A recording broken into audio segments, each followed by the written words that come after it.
মুন্সিগঞ্জের মুক্তারপুর থেকে পঞ্চবটি পর্যন্ত ৪ লেনের উড়াল সড়ক নির্মাণের কাজ প্রায় শেষের দিকে।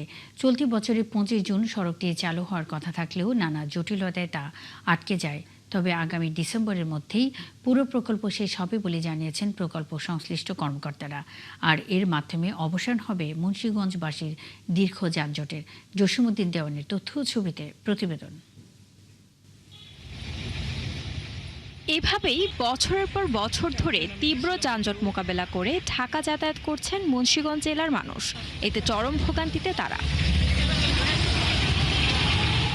এই যানজট দূর করতে ২০২২ সালে মুক্তারপুর পঞ্চবটি উড়াল সড়ক নির্মাণের কাজ হাতে নেয় চীনের দুটি ঠিকাদারি প্রতিষ্ঠান। প্রকল্পের ব্যয় ধরা হয় ৩,৩১৮ কোটি টাকা।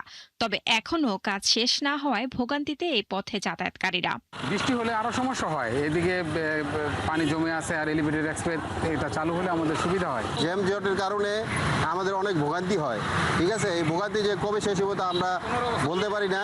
এটা যত দ্রুত আসলে চালু হয়ে যাবে আমরা এই মুন্সিগঞ্জবাসী এই বিপদ থেকে রক্ষা পাবো। ঢাকা যাতায়াতের এই দুর্ভোগে শুধু জেলাবাসী নন, সমানভাবে ভুগছেন পণ্যবাহী গাড়ির চালকরাও। ঢাকা থেকে কাছাকাছি একটা জেলা, অথচ আমাদের যাতায়াত এত কষ্টকর।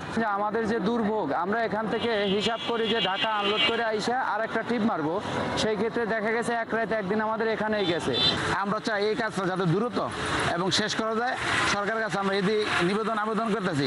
এদিকে প্রকল্প পরিচালক জানান, এবার আর কোনো দেরি নয়। ৯৫% কাজ শেষ হয়েছে।